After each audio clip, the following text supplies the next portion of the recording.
어느덧 기획론 강의를 시작한 지 15주 차 되는 그런 날을 맞이했습니다. 이번 주 강의로 한 학기 기획론 강의가 종강을 하게 됩니다. 여러분 한 학기 동안에 강의를 들으시면서 많은 그 기획에 관한 그런 지식을 얻을 수 있었는지 참 궁금한데요. 기말 시험을 앞두고 여러분들 그동안 이제 그 강의를 열심히 시청하시고 그런 과정에서 여러분들 꼼꼼하게 노트 정리도 하시고 설명 내용을 잘 정리하신 분들에게서는 아주 큰 성과 내지는 그 성취감을 얻을 수 있을 것으로 기대를 하고 있습니다. 이러한 그 한 학기 동안의 이러한 그 강의 프로그램을 제작하는 과정에서 굉장히 많은 분들이 이 뒤에서 고생을 하시고 애를 쓰고 계십니다. 강의 끝날 때마다 여러분들과 자막에 밑으로 이렇게 쭉 나가는 그 스태프들의 명단을 여러분 보셔서 아시겠습니다만 이분들이 그야말로 한 학기 내내 저와 함께 이런 강의를 제작하느라고 고생들을 많이 했습니다. 이런 기회를 통해서 우리 홍준표 프로듀서를 비롯한 여러분들의 그 노고에 대해서 감사를 드리고 한 학기 동안 아주 큰 무리 없이 강의를 할 수 있도록 여러분들의 성원을 보내주신 것에 대해서 감사를 드립니다. 자, 오늘 마지막 강의, 지난주에 이어서 계획사업의 이 타당성 분석 마지막 부분에 대해서 여러분들과 함께 공부를 하도록 하겠습니다. 자, 오늘 공부할 내용은 간단하게 크게 두 가지 주제를 가지고 공부를 하도록 하겠습니다. 학습 내용을 간단히 정리하면요. 첫 번째는 비용 편익 분석 방법의 주요 문제에 대해서 살펴보겠습니다. 두 번째는 이 합리적인 이 계획 대안을 선택하는 데 있어서 그걸 방해하는 요소들이 한두 가지가 아닙니다. 그러한 이 제약 요인들 과연 어떤 것이 있는가 하는 것을 여기서 정리해 보는 시간으로 오늘 강의를 꾸며보았습니다. 자, 그러면 이 비용 편익 분석 방법의 중요한 몇 가지 문제들을 먼저 짚어보기로 하죠. 우선 그 논리에 있어서의 그 한계를 지적하지 않을 수가 없어요. 여러분들 잘 아시다시피 여러 차례 여러 주에 걸쳐서 반복 또는 강조했기 때문에 짐작하시겠습니다만 이 BC 분석이라고 하는 것은 기본적인 논리가 편익과 비용을 비교해서 편익의 값이 비용보다 큰 경우에 한해서 그 사업 대안을 선택한다라고 하는 것이 바로 기본적인 논리입니다. 그래서 BC의 B를 계산하고 그것이 1보다 크거나 같을 때 그 사업 대안은 선택할 가치가 있다라고 보는 것이 이 비용 편익 분석의 논리의 핵심입니다. 근데 여기서 이제 이 논리가 가지고 있는 한계가 과연 무엇인가 하는 점을 여기서 정리를 해 보면요. 우선 첫째는 비용 편익 분석의 그 논리와 순현재 가격, 가치의 방법에 따른 이 결과가 똑같다라고 하는 것입니다. BC 분석의 논리에 따라서 선택한 대안과 순현재 가치의 방법에 따른 순현재 가치는 0보다 큰 값을 갖는 경우에 한해서 그 대안의 선택 가치가 있다라고 보는 그런 논리 아니겠습니까? 따라서 이 두 가지 다른 논리를 가지고 있는 이 두 가지 방법이 도달하는 결론은 똑같다 이런 얘기입니다. 이 얘기는 다시 말씀드리면 비용 편익 분석의 논리를 굳이 이거를 그렇게 강조할 필요가 뭐가 있느냐 하는 그런 약간 반발적 기류가 여기에 숨어 있어요. 자, 두 번째는 이 상호 배타적인 사업 대안들, 이 대안들 간의 그 관계를 식별한다고 할 때 이 대안들 간에 여러 가지 관계가 있을 수 있다고 말씀드렸죠. 상호 소위 배타적인 관계를 갖는 사업 대안들이 있을 수 있는가 하면 또 상호 보완적 관계를 가지고 있는 대안이 있을 수 있고 어느 한 대안을 다른 대안으로 대체 가능한 그런 이 관계를 가지고 있는 두 개의 대안이 존재할 수도 있습니다. 자, 그러면 서로 배타적인, 상호 배타적인 사업 대안이다 그러면 A라는 대안을 선택했을 때는 B라는 대안을 선택할 수가 없다는 얘기죠. 이러한 배타적인 그런 경우에 있어서는 이 투자 규모와 비용 편익의 흐름의 이 분류 방법에 의해서 잘못된 결정을 우리가 할 수 있다라고 하는 것입니다. 잘못된 결정을 할 수 있다는 것이죠.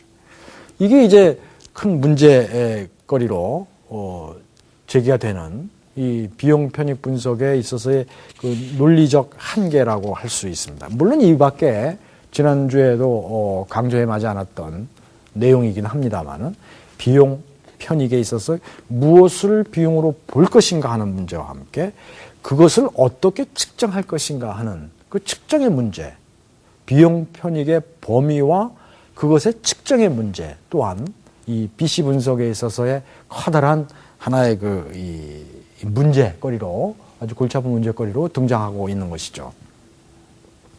그 다음에 이제 비용 편익 분석에 있어서의 그 내부 수익률 방법이 있는데 이 내부 수익률 방법의 또 제약점도 우리 교재에 상세하게 설명되고 있죠. 그걸 이제 간략하게 간추려 보면 크게 세 가지입니다. 우선 첫째는 모환값을 제공할 수 있다라고 하는 것이고, 두 번째는 이 생산성에 대한 왜곡된 값을 제공할 수 있고, 세 번째는 순현재 가치의 평가 방법에 따른 대안의 서열을 변경시킬 가능성이 있다. 이 세 가지 이 내용들이 이 내부 수익률 방법의 제약점인데, 내부 수익률 방법이라는 게 뭘까요? 그러니까 편익의 현재 가치와 비용의 현재 가치를 어떻게 하는 겁니까? 대등하게 하는 할인율입니다. 할인을 대등하게 하는 방법이죠. 그게 바로 이 내부 수익률 방법인데, 이 내부 수익률 방법의 제약이 예를 들어서 어떤 사업인 경우에는 예를 들어서 이런 경우가 있을 수 있어요. 그 초기에 예를 들어서 엄청난 비용이 투자가 되고 비용이 들어가고 나중에는 비용이 들어가지 않는데 그 이후에 초기에 비용이 투자가 되고 난 후에 계속 편익이 계속 꾸준하게 발생되는 경우가 있는가 하면 그렇지 않는 경우도 있어요. 그런 경우는 별 문제 없어요. 근데 초기에 비용이 들어가고 나서 편익이 발생되다가 마지막 그 사업 연도에 가가지고 또 엄청난 또 비용이 들어가는 경우가 있을 수 있다 이거죠. 또 다른 새로운 비용이 들어가는 경우가 있어요. 이때 내부 수익률이 달라지게 되는 거죠. 두 개의 내부 수익률을 값을 갖게 된다라고 하는 것이죠. 이런 경우에 사실 내부 수익률 방법에 의한 이 대안 비교 또는 비용 편익 분석 방법에 있어서는 이 대안 선택의 기준으로서 아주 모호한 값을 제공할 수 있다라고 하는 것이죠.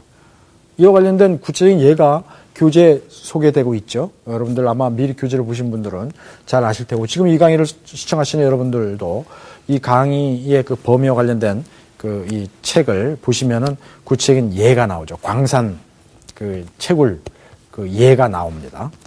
자, 이와 같은 그 내부 수익률 방법의 제약점 또는 비용 편익 분석에 있어서의 논리적 한계 이런 것들을 우리가 명확하게 알 필요가 있다.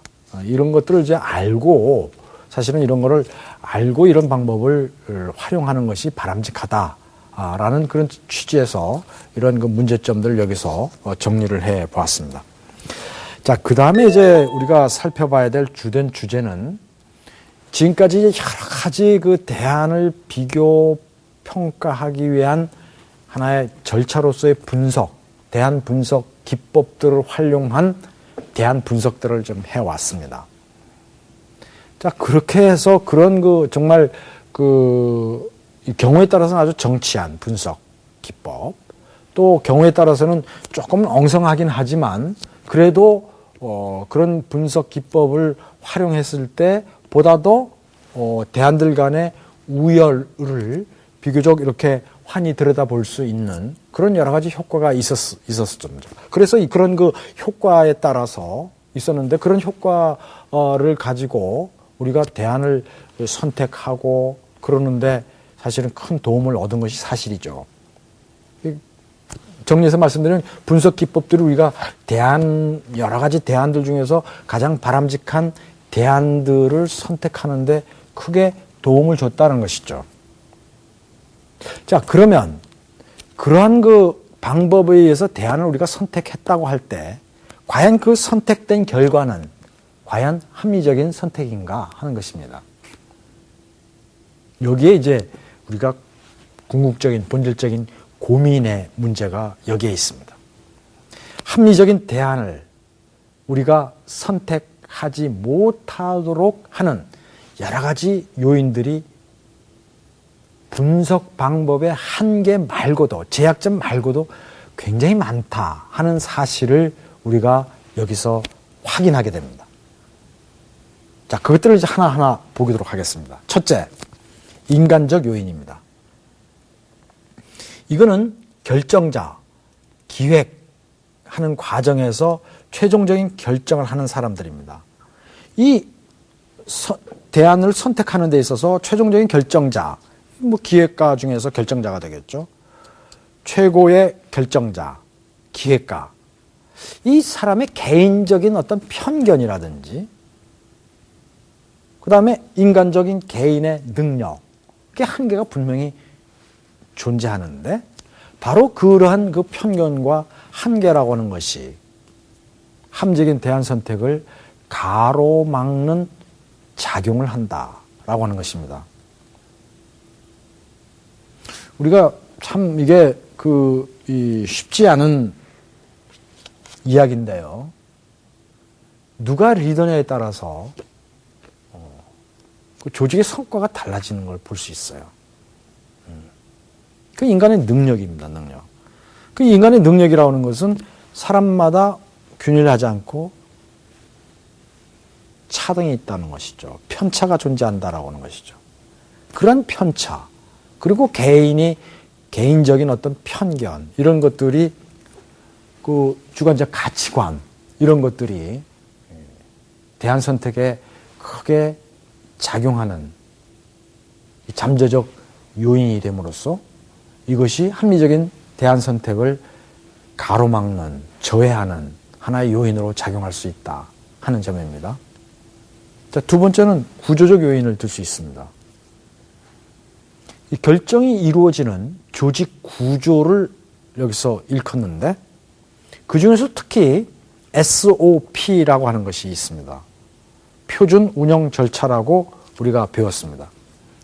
스탠다드 오퍼레이셔널 프로시저의 머리 글자를 짠 SOP, 표준 운영 절차라고 하는 것입니다. 이 표준 운영 절차라고 하는 것은 반복적인 문제 해결의 방법을 매뉴얼해 놓은 것이다, 이렇게 생각하시면 편합니다. 그 매뉴얼의 형태와 양식은 다양합니다만, 예를 들어서 법규로 만들어질 수도 있고 규정으로 만들어질 수도 있고 여러 가지 하나의 제도화된 절차를 통해서도 이 SOP라고 하는 것이 존재합니다. 매년 예산을 편성하는 데 있어서 예산 편성 그 과정, 예전 절차라는 게 다 있지 않습니까? 타임 스케줄이 다 있어요. 이런 것들이 바로 SOP입니다. 사람을 충원한다, 관리에 있어서 중요한 사람들을 채용한다 할 때 마찬가지죠. 채용 절차라는 게 다 있습니다. 이런 것들이 이제 업무, 편람 같은 거, 일 처리를 어떻게 하느냐, 행정 업무 처리 절차, 그 구체적으로 어떤 방법으로 처리할 것이냐는 편람, 업무 처리 지침 내지는 편람, 이런 것들이 바로 다 SOP다라고 하는 것이죠. 이런 SOP가 대안을 선택하거나 대안을 선택하는 데, 그 결정을 하는 데 있어서 매우 중요한 영향을 끼칠 수가 있다라고 하는 것이죠. 보수적인 선택을 하게 한다라고 하는 것이 바로 이 SOP가 합리적인 선택을 제약하는 하나의 측면입니다. 조직 구조가 집권화되어 있거나 의사 전달 통로, 커뮤니케이션 채널의 왜곡 현상이 나타난다거나, 예를 들어서 정보 전달이 제대로 잘 안 되거나 누락되거나, 아니면 또 생략되거나, 아니면 비틀어져서 왜곡시키거나 하는 이러한 조직 구조 하에서는 합리적인 선택을 제대로 할 수가 없다라고 하는 것이죠. 지나친 분화 내지는 지나친 전문화도 합리적인 선택을 하는 데는 커다란 걸림돌이 될 수 있다 하는 점을 여기서 지적을 해 둡니다. 이런 것들이 하나의 구조적인 요인이다 하는 것이죠. 세 번째는 이제 환경적 요인입니다. 경제적인 요인 또는 정치적 요인을 들 수 있는데 우리가 대안을 선택하는 데 있어서 그 대안들 간의 관계 못지않게 중요한 것이 이 자원의 동원 가능성입니다. 어떤 특정 대안을 선택하는 데 있어서 그 대안을 선택하고 집행하는 과정에서 소요되는 비용을 여하에 충당할 수 있는가 하는 물적 자원, 예산 배정 내지는 예산 지원에 있어서의 제약이 얼마나 있느냐 여하에 따라서 대안 선택의 범위와 규모가 달라질 수 있습니다. 그 여부가 달라진다라고 하는 것이죠. 이게 바로 경제적 요인입니다. 정치적 요인도 있을 수 있습니다.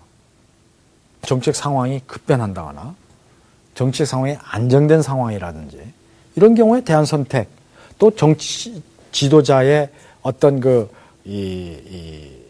장기적인 비전이라든지 뭐 이런 것들이 하나의 이 대안 선택에 있어서 영향을 미치는 요인이라고 할 수 있겠습니다. 그 다음에 이제 네 번째는 정보 또는 자원의 부족입니다. 대개 이제 우리가 이 강의를 통해서 많이 강조됐던 내용이 뭐였습니까? 미래 예측. 이게 바로 기획에 있어서 가장 중요한 포인트라고 말씀드렸습니다. 이 기획에 있어서의 올바른 기획, 정확한 기획, 명확한 기획을 할 수 있느냐 없느냐 하는 것은 미래 상황에 관한 정확한 정보를 우리가 얻을 수 있느냐 없느냐의 여부입니다. 다시 말씀드리면 미래 예측의 정확성입니다. 이 정확한 미래 예측이 가능하다고 할 때에는 우리가 정확한 기획 결과를 우리가 사전에 확보할 수 있습니다. 이 정보가 제약됐습니다. 미래는 불확실합니다. 그래서 불확실한 미래에 대한 그 정보 수집에 있어서의 정보의 제약, 한계 뿐만 아니라 물적 자원이 여유롭지 못한 그런 상황에 있어서는 우리가 합리적인 대안을 선택하는 일이 불가능하다 하는 것입니다. 이 정보 수집 과정에서는 많은 비용이 또 들어가겠죠. 그죠? 그러니까 결국은 이거는, 소위 돈 문제와 관련돼, 예산 문제와 관련되어 있습니다. 또 하나 중요한 것은 이 정보를 많이 수집하고 그걸 또 분석할 수 있는 능력이 또 필요하죠. 인적 자원의 문제도 있습니다. 물적 자원뿐만 아니라 그러니까 유능한 분석가를 확보할 수 있느냐 하는 것도 이 합리적인 대안을 사업 대안을, 계획 사업 대안을 선택하는 데 있어서 매우 중요한 하나의 측면인 것이죠. 그 다음에 또 하나는 이 계획 사업 대안을 선택하는 데 있어서 우리가 합리적으로 그걸 선택하지 못하도록 하는 것이 이 문제의 복잡성입니다. 문제의 복잡성. 결국 계획 사업이라고 하는 것이 결국은 왜 존재하는가? 왜 존재하는 것입니까? 그렇죠. 문제를 해결하기 위한 것입니다. 계획 상황, 문제 상황을 개선하고 그것을 제거하기 위한 노력의 일환으로서 사업, 대안들을 찾고 비교 평가하고 그리고 선택하는 것이에요. 따라서 문제의 그 복잡성, 문제가 굉장히 복잡하다 할 경우에는 계획 사업 대안을 우리가 합리적으로 선택하지 못하도록 하는 결과를 낳게 된다라고 하는 것이죠. 대개 경우에 이제 우리가 이제 사업 대안을 비교 평가하고 분석하는 과정에 있어서 인과관계 모형을 만들어서 뭘 한다는 얘기를 간혹 했습니다. 사실은 현실적으로 보면요, 인과관계의 모형을 정확하게 만들지 못하는 경우가 왕왕 있습니다. 왜 그런 거 아니에요? 어떤 하나의 원인적 요소가 하나의 결과적 요소를 야기시키는 그런 단순한 인과관계를 형성하는 것을 뛰어넘어 여러 다양한 결과를 야기시키고 또 소위 선형적 A라는 원인이 B라는 결과를 야기시키는 이러한 하나의 선형적 인과관계가 아니라 비선형적인 인과관계를 야기시킬 수 있는 문제 상황이 현실적으로 굉장히 많다라고 하는 것입니다. 여기에는 우리가 그 복잡계 이론에서 얘기하는 초기의 아주 미세한 조건의 차이가 시간의 흐름에 따라서 엄청난 결과를 야기시키는 소위 나비 효과라고 하는 것이 현실의 세계에서 비일비재하게 나타난다라고 하는 것입니다. 비일비재하게 나타나죠.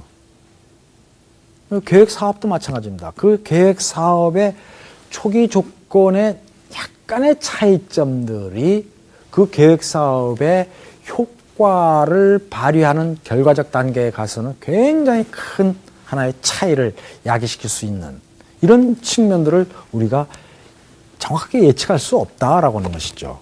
사전에. 그래서 이런 문제의 복잡성이라고 하는 것이 인간의 능력의 한계로 인해서 그것이 더해지면서 결과적으로 아주 이 합리적 선택을 할 수 없는 근본적 이유로서 여기서 자리하고 있다는 것이죠. 그 다음에 이제 사회문화적 요인입니다.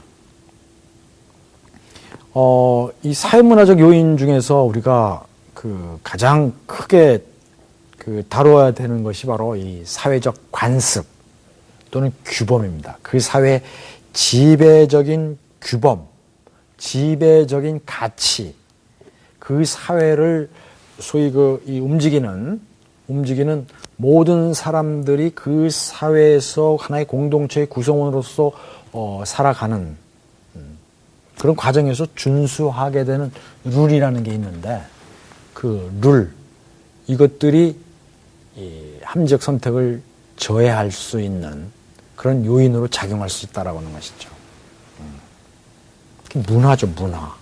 안에 몸에 밴, 생활에 배어든, 스며든 그런 하나의 그 생활 양식이라고 하는 것들이 은연중에 우리가 선택 행위에 있어서 영향을 끼치게 된다라고 하는 것이죠. 그러니까 예를 들어서 우리나라 같이 유교 문화권 또 이 개신교 프로테스탄트가 지배하는 그런 그 문화, 기독교 문화가 지배되는 그런 국가, 이슬람 문화가 지배하고 있는 그런 나라, 아니면 다종교가 공존하고 있는 그런 나라, 그런 예를 들어서 종교적인 측면, 종교적인 요소만을 놓고 보더라도 여러 다양한 스펙트럼의 국가들이 있을 수 있고 그런 사회들이 존재하는데 그런 각각의 사회들에서 결정하는 이 결과들을 보면 실질적으로 거의 비슷한 문제에 대한 처방의 결과가 달리 나타날 수 있는 것을 우리가 보게 됩니다. 그래서 이런 관습, 규범 이런 것들이 상당히 중요한 대안 선택에 있어서의 영향을 끼치는 요소가 되고 있어요. 우리나라 같은 경우에 이제 한동안 이 인구가 막 급증할 당시에 지금은 이제 이 산하 제한의 부작용들이 충분히 예상되는 상황에 당도함으로써 정부나 사회에서 소위 이 출산율 제고를 위한 여러 가지 노력들을 좀 하고 있습니다만은 한때는 우리나라의 경우에 산하 제한, 가족 계획을 통한 이 산하 제한이 그야말로 국가의 중요한 정책 하나의 이 주요 정책으로 자리하면서 여러 가지 다양한 이 산하 제한을 위한 규제 정책들이 실시가 되었던 적이 있죠. 여러 가지 페널티를 주고 말이죠. 많은 애를 낳을 경우에는 페널티를 주고 의료보험 혜택도 주지 않고 말이죠. 하는 그런 일들이 있었어요. 근데 지금 워낙에 애들이 이제 적게 출산됨으로 인해서 인구 감소, 몇 년 후에 이제 우리나라는 정말 인구 감소 국가로서 여러 가지 정말 그 천연 자연 자원도 부족한데 인적 자원이 그야말로 우리나라의 이 앞 미래 장래를 결정짓는 중요한 요소임에도 불구하고 인적 자원이 자꾸 줄어드는 거에 대한 우려 때문에 지금은 이제 출산 장려 정책으로 방향이 선회됐습니다만은 그 당시에 출산 제한을 할 때는 이 낙태 이런 것들이 아주 비일비재하게 일어났지 않습니까? 이런 것들이 만약에 그 당시 우리나라가 뭐 이 캐톨릭 국가라든지 낙태를 이 죄악시하는 그런 그 사회적인 어떤 그 관습, 문화가 지배하고 있었다라고 한다면은 아마 그거 잘 안 됐을 거예요. 그 정책은 아마 여하에 잘 추진이 안 됐을지도 몰라요.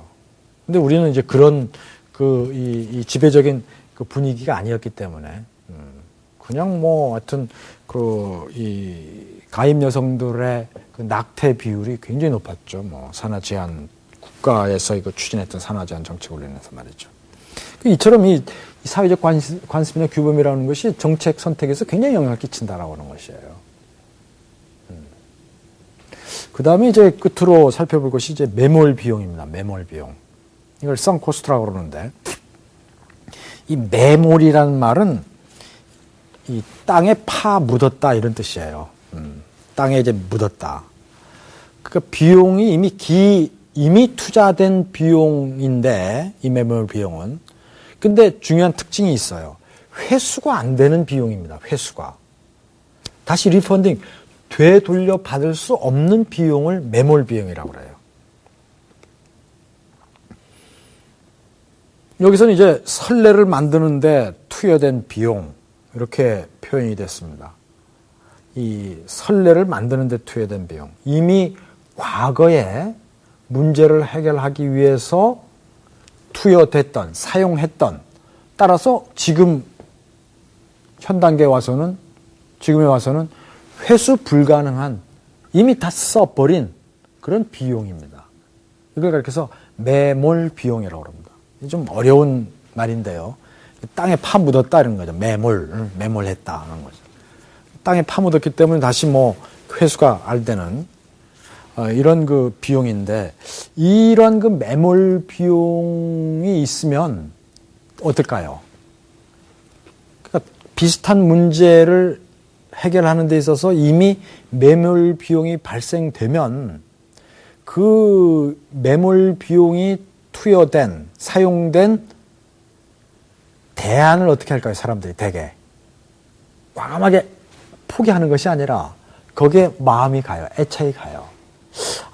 그때 그 대안을 마련하는 과정에서 그런 사업에 이미 돈이 투자가 됐는데 이걸 과감히 포기하자니 좀 돈이 아까워 라는 생각을 대체적으로 하게 된다 이거죠.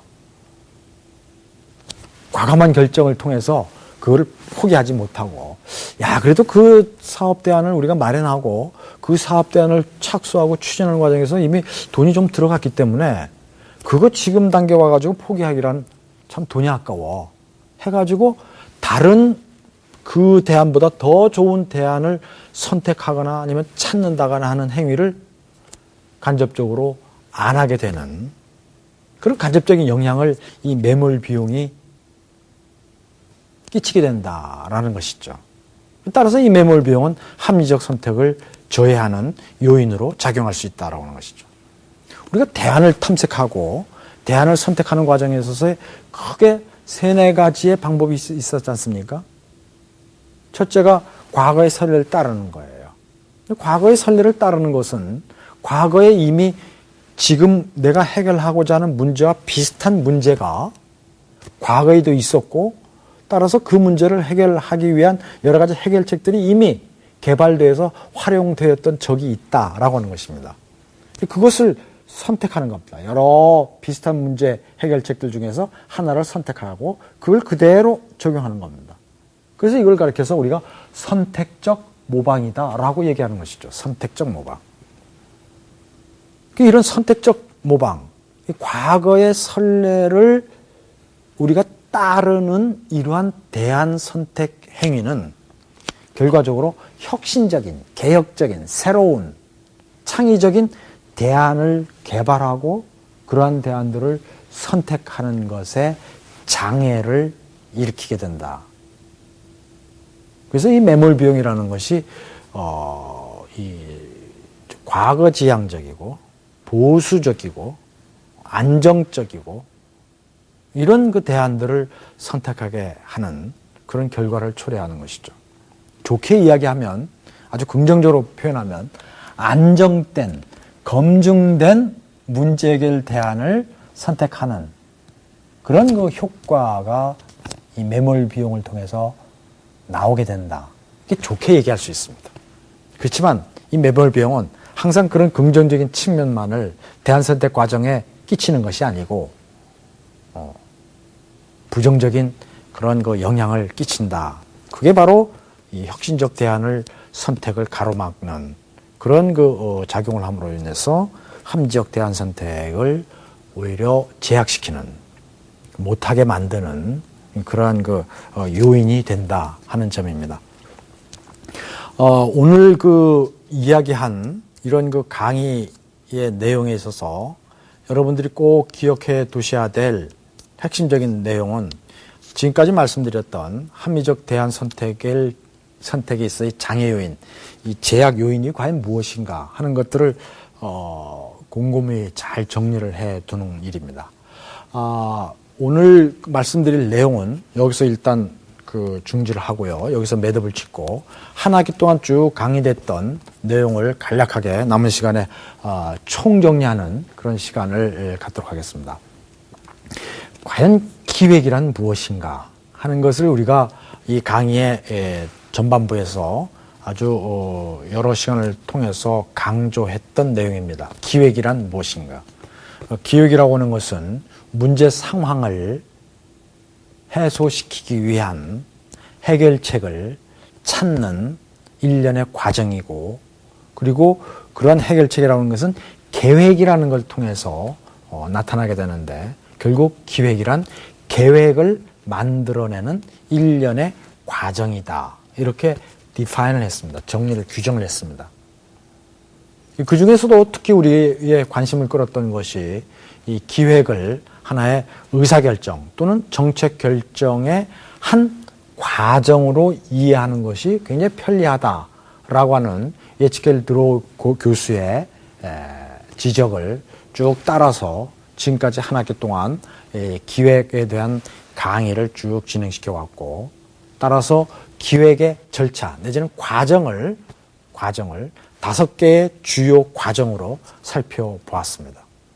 그것은 결국 뭐였습니까? 첫째, 목표를 설정하고, 두 번째는 상황을 분석하고, 그 다음에 가치 전제를 설정하고, 그리고 대안을 탐색하고 평가하고, 그리고 최종 대안을 선택하는 이런 일련의 과정을 우리가 기획 과정으로 살펴보았는데, 그 기획 과정이 우리 교재, 여러분들 가지고 있는 교재의 표지에 보면 이렇게 표시가 되고 있습니다. 그러니까 여기는 이제 6가지가 나오는데, 이 계획을 만들어내고 이 계획을 집행하는, 또 평가하는 요 단계는 넓은 의미의 기획 과정으로 우리가 이해를 했고, 보다도 좁은 의미의 기획 과정은 그것을 뺀 아까 말씀드렸던 5개의 단계, 과정으로 이루어지는 것이 바로 협의의 기획 과정이다라고 공부를 하고, 그 협의의 기획 과정을 중심으로 한 학기 동안 각각의 단계별 기획 단계에서 우리가 알아두어야 될 중요한 내용들을 공부했습니다. 목표 설정, 그 다음에 상황 분석, 그 상황 분석에서도 구체적인 분석 방법, 그 각각의 방법의 한계, 그걸 보완시킬 수 있는 또 다른 방법, 그게 과연 무엇인가? 그리고 대안을 찾고, 대안을 분석하고, 대안을 평가하는 일련의 기법들에 관해서 자세하게 우리가 또 살펴보았고, 그 다음에 그런 과정에서, 기획 과정에서 다양한 이해 당사자들, 그 계획을 통해서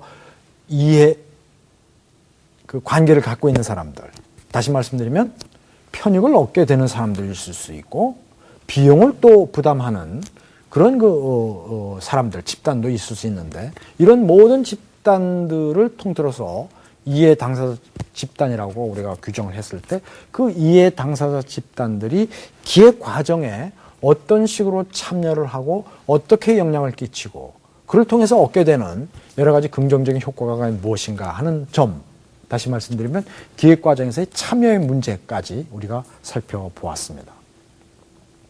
그러한 이 기획의 일련의 과정들과 함께 특히 이제 우리가 살펴보았던 것들은 그 기획이라고 하는 그 문제가 논리적 또는 이론적으로 어떠한 그 문제점들을 우리가 가지고 있는가라는 문제와 관련해서 여러 가지 이 철학적인 논쟁 또는 이론적인 어떤 그 논쟁 이런 것들을 우리가 또 살펴보았습니다.